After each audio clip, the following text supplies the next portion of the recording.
À Thanksgiving, ils m'ont fait manger dans le garage. Elle a l'habitude des restes, a dit ma sœur. Mes enfants sont restés silencieux à mes côtés. Mais ensuite, une limousine s'est arrêtée devant la maison. Une femme en est descendue et a dit « Je cherche le propriétaire de cette maison ». Leurs visages se sont figés. Avant de commencer l'histoire, n'oubliez pas de laisser un like et de vous abonner à la chaîne pour voir plus d'histoires comme celle-ci. Le jour de Thanksgiving était déjà froid, mais rien ne m'avait préparé au froid glacial que j'ai ressenti quand ma sœur a montré le garage du doigt et a dit « Elle a l'habitude des restes ». Elle ne l'a pas chuchoté, n'a pas sourcillé. Elle m'a simplement tendu une assiette en carton, m'a tourné le dos et est rentrée dans sa salle à manger parfaite, où le reste de la famille était déjà attablé sous des lumières dorées et des lustres étincelants. Je suis resté là une seconde, tenant cette assiette fragile, mes enfants derrière moi, Mika et Hila, 12 et 9 ans. Aucun d'eux n'a dit un mot. Ils se contentaient de me regarder, attendant de voir ce qui allait se passer. Et moi, je ne pouvais pas pleurer. Pas devant eux. Pas après tout ce que nous avions déjà traversé. Alors j'ai souri. Je les ai conduits par la porte latérale jusqu'au garage. Ça sentait l'essence et la poussière. Une unique table pliante était poussée contre le mur, avec 2 chaises en métal et une boîte en carton en guise de siège. Pas de décoration, pas de chaleur. Juste le silence et le bruit des fourchettes grattant le plastique. C'est là que nous avons mangé notre dîner de Thanksgiving. Mes enfants ne se sont pas plaints. Ils se tenaient le dos droit, les yeux fixés sur leur assiette. Hila poussait du bout de la fourchette sa part de tarte à la patate douce. Mika serrait la mâchoire, comme il le fait quand il essaie de ne pas pleurer. C'est à ce moment-là que j'ai senti quelque chose basculer en moi. Je n'étais pas en colère. Je n'étais même plus blessé. Je les ai juste regardés et j'ai su que j'en avais fini de mendier ma place. Et puis c'est arrivé. Une limousine noire s'est arrêtée devant la maison. Pas une voiture, une limousine. À l'intérieur, tout le monde s'est figé. J'ai vu leur silhouette à travers les rideaux, curieuse, confuse, se pressant vers l'avant de la maison. Mais la voiture ne s'est pas arrêtée devant l'entrée principale. Le chauffeur a fait le tour jusqu'à l'entrée du garage. Le moteur s'est tu et une femme en est descendue. Grande, élégante, portant un manteau bleu marine qui criait la richesse même de loin. Elle a regardé autour d'elle et a demandé, d'une voix parfaitement claire, « Je cherche le propriétaire de cette maison ». Et quand je me suis levé, leurs visages se sont décomposés. Je n'avais pas prévu d'aller chez ma sœur pour Thanksgiving. Je m'étais dit que l'année dernière serait la dernière fois. Mais ensuite, les enfants ont commencé à demander « Est-ce que tante Véronica sera là? Est-ce que mamie se souviendra de mon prénom cette fois ?» Et avant même de m'en rendre compte, j'étais en train de repasser une robe de seconde main et de préparer du pain de maïs dans notre petite cuisine, essayant de faire comme si tout était parfaitement normal.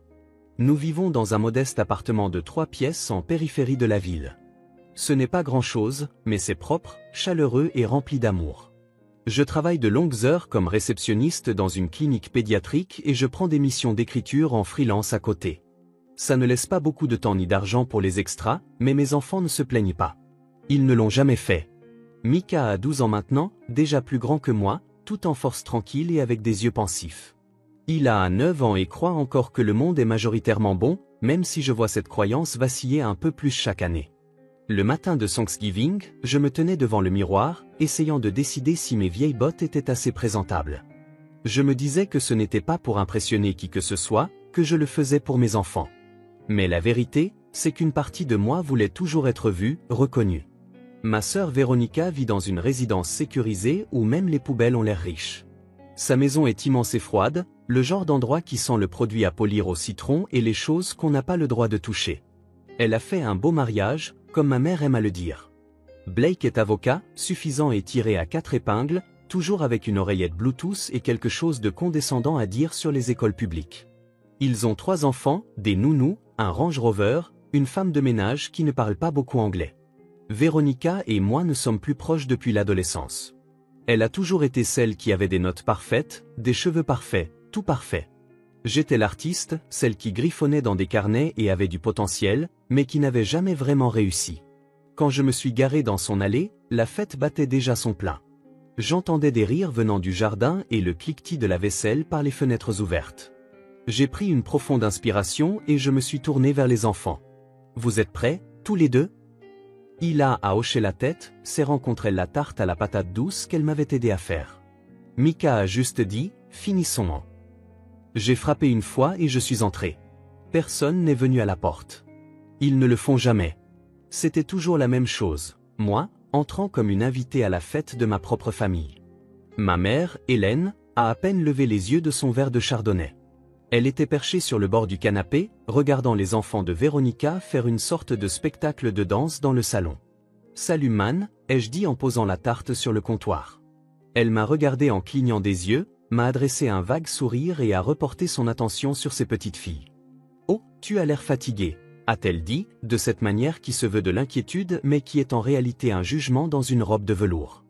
Véronica est apparue de la cuisine, perchée sur des talons trop hauts pour quelqu'un qui prépare de la purée. « Tu as apporté quelque chose », a-t-elle dit en lorgnant la tarte. « C'est mignon. » Blake est passé nonchalamment, un verre de quelque chose d'ambré à la main. « Salut Cal », a-t-il lancé, utilisant le surnom que je déteste. Les enfants ont grandi. On ne nous a pas offert de siège. On ne nous a pas offert de boisson. Il n'y a pas eu de « servez-vous », pas de geste d'accueil, pas de chaleur. Mes cousins et cousines étaient tous là, bavardant, se servant du vin, faisant passer des amuse-gueules d'une main manucurée à l'autre. Et puis il y avait moi, debout dans un coin avec mes 2 enfants, souriant à travers la gêne, comme toujours. Il a murmuré « Je peux donner ma tarte à mamie ?» J'ai hoché la tête. Elle s'est approchée et l'a tendue à ma mère comme si elle lui offrait un trésor. Ma mère l'a prise, l'a regardée une demi-seconde et a dit « Oh, de la patate douce. » Comme si pittoresque. C'est là que j'ai réalisé que j'avais fait une erreur. Mais il était trop tard pour partir. Le dîner était servi, et je me suis dit qu'au moins, nous aurions une place à table. Juste 1 heure, me suis-je dit. Je pouvais endurer n'importe quoi pendant 1 heure. Puis Véronica est entrée, tenant une pile d'assiettes en carton. Ses yeux ont croisé les miens, et je jurerais qu'elle a souri. « On manque un peu de place », a-t-elle dit fort, comme si elle l'annonçait à toute la pièce. Alors j'ai préparé quelque chose pour vous dans le garage. Je n'ai pas compris tout de suite. Le garage, ai-je répété, presque en riant, pensant que c'était une sorte de blague étrange. Elle a hoché la tête, très sérieusement. Oui. Tu as l'habitude des restes, non? Toutes les conversations dans la pièce se sont arrêtées. Personne n'a dit un mot. Et juste comme ça, j'ai su que j'étais de retour là où j'avais toujours été, indésirable, ignoré, mise de côté comme un chien errant qui serait entré par la porte de derrière. Mes enfants ont levé les yeux vers moi, attendant de voir ce que j'allais faire. Alors j'ai souri. J'ai pris les assiettes en carton de ses mains et je les ai conduits jusqu'au garage. Le garage était froid. Pas seulement physiquement froid, même s'il l'était aussi, avec un fin courant d'air qui s'infiltrait par la porte latérale et le sol en béton qui aspirait la chaleur de nos chaussures, mais émotionnellement froid. Un endroit qui n'était pas destiné à accueillir des gens, encore moins de la famille. Ça sentait l'huile, le carton et l'abandon. Il y avait une table pliante installée contre le mur du fond, 2 chaises et une caisse. Pas de centre de table, pas de nappe, juste un rouleau d'essuie-tout et quelques couverts en plastique bon marché. Un vieux rehausseur d'un des enfants de Véronica traînait, poussiéreux, dans un coin, comme une insulte silencieuse. Mika s'est assis lentement. Il a regardé autour d'elle, puis a levé la main et a touché la mienne. « C'est ici qu'on mange ?» a-t-elle demandé doucement. J'ai hoché la tête. Elle n'a rien dit d'autre, a juste grimpé sur la caisse et posé ses coudes sur la table. Sa petite robe se plissait maladroitement sous elle, et je l'ai vue essayer de la lisser, comme si ça avait de l'importance, comme si quelqu'un allait le remarquer. J'ai disposé la nourriture qu'on nous avait donnée, des tranches de dinde à peine tièdes, un peu de purée sans sauce, et des haricots verts qui semblaient avoir été réchauffés au micro-ondes dans un sac en plastique. Pas de sauce au canneberge, pas de pain, pas de possibilité de se resservir. Personne n'est venu voir si nous avions besoin de quelque chose. Mika a tenu sa fourchette pendant un long moment avant de finalement piquer un morceau de dinde. « Pourquoi ils nous ont mis ici ?» a-t-il demandé sans me regarder. Je n'avais pas de réponse. Les yeux d'Ila brillaient, mais elle clignait rapidement des yeux, essayant d'être courageuse. « On a fait quelque chose de mal ?» J'ai dégluti difficilement. « Non, ma chérie. Vous n'avez rien fait de mal. Mais ils sont tous à l'intérieur, dit-elle, et nous, on est ici. Ça ne ressemble pas à une famille. » J'avais du mal à respirer. Ma poitrine était serrée par ce genre de douleur qui ressemble plus à de l'épuisement qu'à de la peine, quand on a passé des années à essayer de prouver sa valeur à des gens qui ont déjà décidé que vous ne comptiez pas. J'avais envie de retourner là-dedans, de renverser la table, de crier. J'avais envie de leur jeter leur fausse gentillesse au visage et de leur dire exactement ce que je pensais. Mais au lieu de ça, j'ai regardé mes enfants et j'ai ressenti quelque chose d'encore plus fort. J'ai ressenti de la honte. Pas parce que j'avais fait quelque chose de mal, mais parce que j'avais laissé les choses aller aussi loin. Parce que je les avais entraînés là-dedans. Parce que je m'étais convaincu, année après année, que peut-être, cette fois, ce serait différent. Peut-être que je pourrais arriver et être accueilli, respecté, vu. J'avais construit toute ma vie en essayant de ne pas être un fardeau, ne demandant jamais d'aide, ne prenant jamais trop de place, disant toujours merci même quand la gentillesse était creuse. Je pensais que si je respectais les règles, si je souriais assez, si je travaillais assez dur, si je gardais ma bouche fermée, on finirait par me laisser entrer. Mais j'étais toujours dans le garage. Et il ne s'agissait pas seulement d'une table. Il s'agissait de s'entendre dire que vous ne faites pas partie de la vraie famille, que vous êtes une nuisance, que vous n'êtes pas à la hauteur. Et de voir vos enfants ressentir cela aussi, peut-être pour la première fois, mais en sachant qu'ils s'en souviendraient pour toujours. Mika m'a regardé de nouveau, la mâchoire serrée. « On peut juste partir ?» Sa voix n'était pas en colère, ni même triste. Elle était plate, éteinte. Et d'une certaine manière, ça faisait encore plus mal. J'ai tendu la main et lui ai serré l'épaule. « Bientôt !» Nous sommes restés assis là, en silence, mangeant lentement. Les sons des rires et des verres qui trinquent filtraient à travers les murs comme un écho cruel. De temps en temps, nous entendions quelqu'un ouvrir le réfrigérateur de l'autre côté du mur, ou le bourdonnement du lave-vaisselle, mais personne n'est sorti. Personne n'est venu nous voir. J'ai entendu le rire de Véronica, aigu et brillant, comme s'il venait d'une scène, et la douce réponse de ma mère, quelque chose à propos du vin qui était juste parfait cette année. Aucune mention de nous, pas même une fausse. Ila a finalement parlé. Notre maison me manque, même si elle est petite. Mika a ajouté, elle n'est pas petite. Elle est juste suffisante. Et j'aurais pu pleurer à ce moment-là, mais je ne l'ai pas fait. Je leur ai souri, même si j'avais l'impression que mon visage allait se craqueler à force de le retenir. J'ai dit, on rentre bientôt à la maison. Et quand on y sera, on fera du chocolat chaud, on jouera au Monopoly, et on sera reconnaissant pour ce qu'on a, pas pour ce qu'ils pensent qu'on devrait vouloir. Ils ont tous les deux hoché la tête. C'est là que j'ai réalisé quelque chose que j'aurais dû voir des années plus tôt. Ce n'était plus ma famille. Le sang fait de vous des parents, le comportement fait de vous une famille. Et ma famille était assise juste en face de moi. Alors que je commençais à débarrasser nos assiettes et à me préparer à partir, je n'ai pas pu m'empêcher de jeter un dernier coup d'œil à la maison. C'est alors que les phares ont balayé l'allée. Une longue voiture noire, élégante, s'est approchée lentement, silencieusement. Une limousine. Pas le SUV d'un visiteur ou la voiture d'un client de Blake. Une limousine aux vitres teintées avec un chauffeur en casquette. Mika plissa les yeux à travers la vitre sale de la porte du garage. « C'est quoi, ça ?» Le moteur s'est arrêté. Nous avons attendu. Et puis la portière arrière s'est ouverte. Une femme est sortie, et tout a changé. La portière de la limousine ne s'est pas ouverte brusquement. Elle s'est ouverte doucement, délibérément, comme si la personne à l'intérieur n'était pas pressée, comme si elle savait déjà qu'elle avait l'attention de tout le monde. Même depuis le garage, je suis resté complètement immobile, mes mains agrippant les bords de l'assiette en carton que je n'avais pas encore jeté. Les enfants s'étaient figés aussi, même eux savaient que ce n'était pas normal. On ne voit pas des limousines débarquer au hasard dans des quartiers résidentiels tranquilles le jour de Thanksgiving. Mika se pencha plus près de la fenêtre. « Maman, tu vois ça ?» J'ai hoché la tête. La maison était soudainement silencieuse, étrangement silencieuse.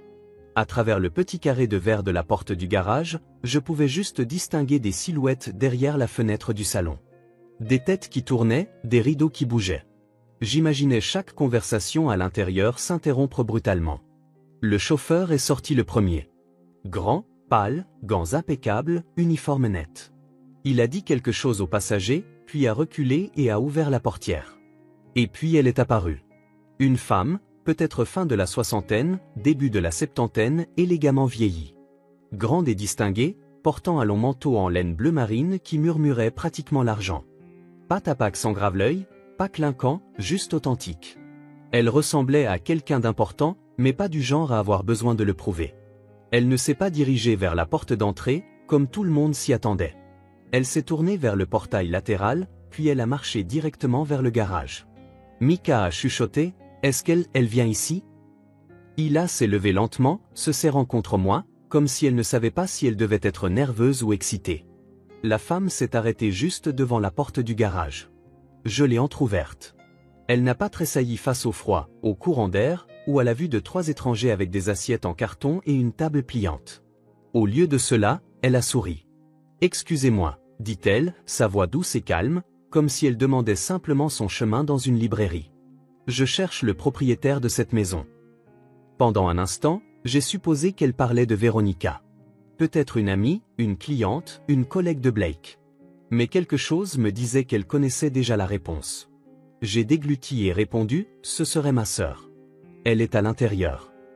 La femme a incliné la tête. Et vous êtes Callie. Callie Rivers. Elle fit un pas lent en avant. Oui. C'est exactement vous que je suis venu voir. Le garage était d'un silence de mort. Il serra mes doigts plus fort. Mika se redressa, comme si son instinct prenait le dessus et qu'il ne savait pas s'il devait me défendre ou courir se réfugier à l'intérieur. J'ai demandé prudemment, « Est-ce que je vous connais ?» Elle sourit à nouveau, mais cette fois, il y avait quelque chose de plus, quelque chose comme de la familiarité. « Mon nom est Margot Ellington. Je suis la fondatrice de Women Forward. Nous gérons des programmes de sensibilisation communautaire et de mentorat dans tout l'État. Il y a environ 5 ans, vous avez fait du bénévolat dans l'un de nos refuges. Vous avez écrit une série de billets de blog par la suite. Brut, honnête, magnifiquement écrit. Mes yeux s'écarquillèrent. Je m'en souvenais. C'était juste après que j'ai quitté mon mari. Je squattais le canapé d'une amie avec les enfants, raclant chaque centime que je pouvais. J'avais passé mes soirées à faire du bénévolat dans un refuge pour femmes, juste pour me sentir utile à nouveau. J'avais écrit sur cette expérience, non pas pour être remarqué, mais pour digérer. Je l'avais posté sur un blog personnel avec peut-être 20 lecteurs. Je suis votre écriture depuis lors, continua-t-elle. Vous avez une façon de faire en sorte que les gens se sentent vus. Nous avons besoin de cela, maintenant plus que jamais. Je ne pouvais pas penser. Je la fixais, simplement. Elle poursuivit, nous organisons une série de conférences pour notre sommet national au printemps prochain. J'aimerais que vous soyez notre conférencière d'ouverture. Nous nous occuperons de tout, voyage, hébergement, garde d'enfants si vous en avez besoin. Et nous vous proposons un contrat d'édition pour votre histoire. Votre voix compte, Callie. Et elle mérite d'être entendue. Je n'ai pas répondu tout de suite. Je pouvais sentir le poids du moment, la chaleur montant dans mon cou, l'incrédulité. La partie de moi qui pensait encore que quelqu'un comme elle ne pouvait pas être là pour quelqu'un comme moi. Mika a finalement rompu le silence. « Attends, elle veut que tu parles ?» Hila se tourna vers moi, les yeux écarquillés, plein d'espoir. « À cause de ce que tu écris ?» Margot les regarda tous les deux et dit, « Parce que votre mère est extraordinaire. » Et pour la première fois depuis longtemps, je l'ai cru.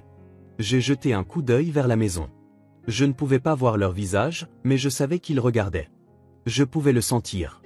La confusion, la tension, l'incrédulité qui émanaient du salon jusqu'au garage. Ils m'avaient mise dehors pour me garder petite, mais maintenant une limousine s'était garée dans leur allée et une femme en manteau bleu marine me demandait. Je me suis retourné vers Margot. J'ai hoché la tête. Oui. Ce serait un honneur. Et juste comme ça, tout a commencé à changer. Margot m'a tendu la main, pas de manière dramatique ou excessive, mais avec la confiance tranquille de quelqu'un qui n'offrait pas seulement une opportunité, mais du respect. Un respect réel, mérité, attendu depuis longtemps. J'ai avancé, mes doigts se refermant sur les siens, et à cet instant, quelque chose en moi s'est redressé. Non par fierté, mais par reconnaissance. Le genre de reconnaissance qui ne vient que lorsque quelqu'un vous voit enfin pour qui vous êtes vraiment. Je vais chercher mon manteau, dis-je, presque à bout de souffle. Vous n'en aurez pas besoin, sourit-elle. Nous allons bien nous occuper de vous. Mika a attrapé nos restes et les a tenus comme une cargaison précieuse. Hila a glissé à nouveau sa main dans la mienne, ses yeux brillants comme si elle regardait un film et réalisait que sa mère en était le personnage principal. Nous avons suivi Margot jusqu'à la limousine. L'air froid de novembre effleurait nos visages comme un nouveau départ. En montant dans la voiture, j'ai jeté un coup d'œil en arrière vers la maison. C'est là que je les ai vus.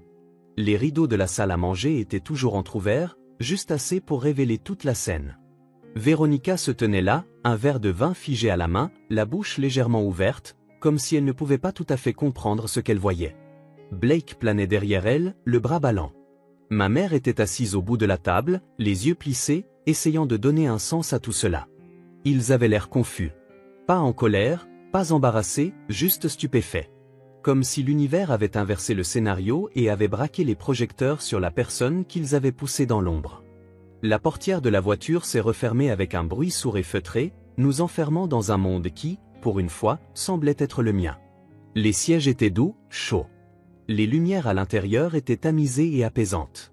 Margot a parlé au chauffeur par une petite fenêtre, puis a reporté son attention sur moi. Nous avons réservé pour dîner en ville. Je pensais que nous pourrions discuter du sommet, du contrat, et du type de soutien dont vous aurez besoin pour les prochains mois. J'ai hoché la tête, encore légèrement incrédule. Wow, oui, ça semble parfait. Il a chuchoté, c'est ça, être célèbre? J'ai ri, non par arrogance, mais d'une joie qui a jailli avant que je puisse l'arrêter. Non, ma chérie, dis-je. C'est ça, être respecté. Mika était assis en face de nous, observant tout. Il n'a pas dit grand-chose, mais il n'en avait pas besoin. La façon dont ses épaules se sont détendues, la façon dont il avait enfin l'air fier au lieu d'être protecteur, c'était suffisant. Alors que la limousine quittait l'allée, j'ai jeté un dernier coup d'œil dans le rétroviseur latéral. La maison semblait plus petite maintenant. Pas physiquement, mais symboliquement. Elle ne ressemblait plus à quelque chose dont j'avais besoin. Je n'espérais plus une place à cette table. Je ne me battais plus pour faire partie de ce monde. Je construisais ma propre table maintenant, une où mes enfants n'auraient jamais à se demander s'ils étaient les bienvenus. Le dîner ce soir-là ressemblait à un rêve. Nappe en lin, vraie argenterie, pain chaud dans une corbeille, et des serveurs qui m'appelaient « Madame » comme si j'avais de l'importance. Mais la vraie magie n'était pas dans la nourriture ou le service. C'était dans la conversation. Margot voulait connaître mon histoire, toute mon histoire. Elle écoutait, non pas pour répondre, non pas pour corriger, mais pour comprendre. Elle prenait des notes quand je mentionnais les défis d'être une mère célibataire, la façon dont les gens vous font sentir comme un échec juste pour avoir survécu. Elle hochait la tête quand je parlais de rester éveillé jusqu'à 2 heures du matin à écrire des articles de blog après avoir couché les enfants. Elle souriait quand je décrivais comment il m'aidait à classer les candidatures par couleur et comment Mika avait un jour cherché sur Google comment payer le loyer sans argent parce qu'il m'avait entendu pleurer dans la cuisine. « Nous avons besoin de votre voix », dit-elle à nouveau. Les gens pensent que l'inspiration doit venir de vies grandioses et glamour, mais ce sont les combattants silencieux qui montrent le plus de courage. Ceux qui continuent à se présenter même quand personne ne regarde. Quand l'addition est arrivée, elle l'a écarté d'un geste de la main. Vous avez déjà assez payé. Laissez-nous prendre le relais. Le retour à la maison fut silencieux. Non pas parce que nous n'avions rien à dire, mais parce que la paix ne fait pas beaucoup de bruit. J'ai bordé Hila ce soir-là, et avant d'éteindre sa lumière, elle a dit « Je suis contente qu'il nous ait mises dans le garage ». J'ai cligné des yeux. « Tu es contente ?»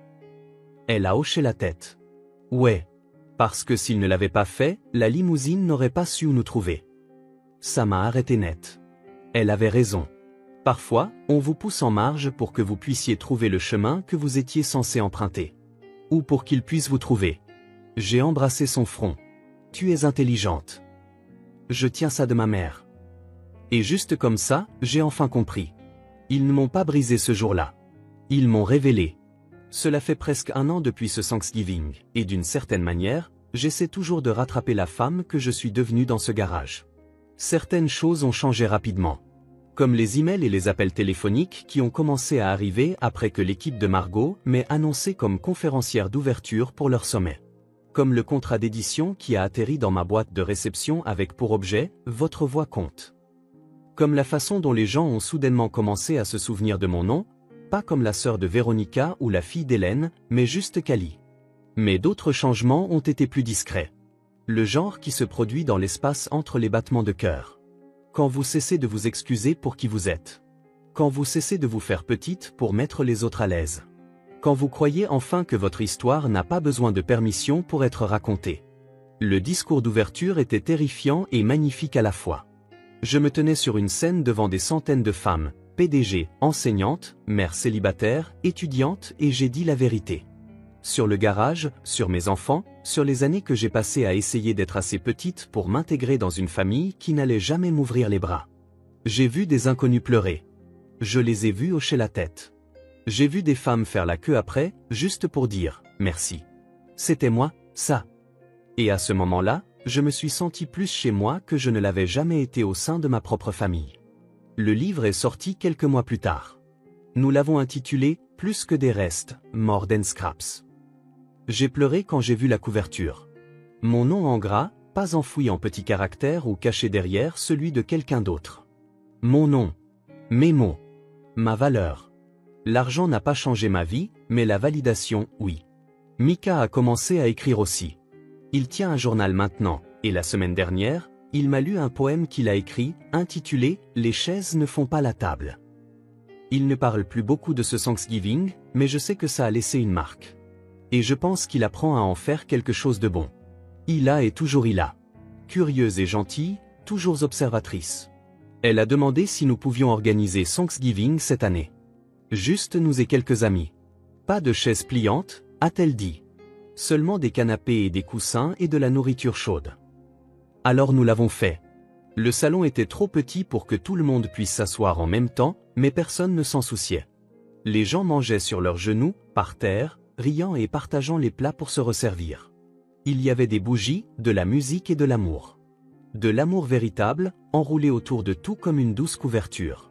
Personne n'a demandé pourquoi nous n'étions pas chez Véronica, et je n'ai rien proposé. Ma mère a envoyé un court message ce matin-là. Juste 2 lignes, j'espère que tu vas bien. Tu me manques parfois. Je l'ai fixé pendant un moment avant de répondre, nous allons bien. J'espère que toi aussi. Pas de colère, pas d'amertume. Juste la paix. Parce que voici ce que j'ai appris depuis ce jour dans le garage, vous pouvez gaspiller des années à essayer de gagner l'amour de personnes qui n'ont aucune idée de comment le donner. Ou vous pouvez vous donner cet amour à vous-même et regarder comment cela change tout. Il y a du pouvoir à s'éloigner. Il y a du pouvoir à construire sa propre table. Et parfois, quand vous vous y attendez le moins, le monde se pointe avec une limousine et vous rappelle que ce n'est pas parce qu'ils n'ont pas vu votre valeur qu'elle n'était pas là. Elle y était. Elle y a toujours été. Et peut-être, juste peut-être, être envoyé au garage n'était pas l'insulte que je pensais. C'était peut-être le coup de projecteur dont j'avais besoin sans le savoir.